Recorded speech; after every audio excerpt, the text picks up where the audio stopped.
All right, we got a 2005 GMC Canyon 3.5 doing a valve cover gasket. I'm just looking at it, it looks like it's gonna be a, you know, fast job, but it's a 6-hour job. That's what the labor says.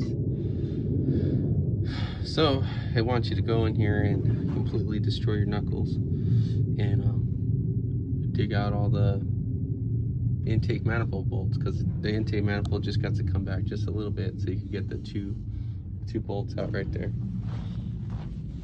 So what I did is I took the tire off. I took off this cool shroud under here, and if you have a long enough extension, you could take off the intake manifold bolts from underneath. And don't take them all the way out. You just gotta, you know, take them out maybe about a ½ an inch just to pull back that intake just a little bit, okay? Because it's gonna be hell to get them back in there. If you could pull that off, remove the alternator from under here, and then wiggle that intake manifold off. And don't stress it too much, because you don't want to crack it. But it just gives you a little wiggle in there, enough to wiggle out the valve cover gasket, and you can get it out within an hour.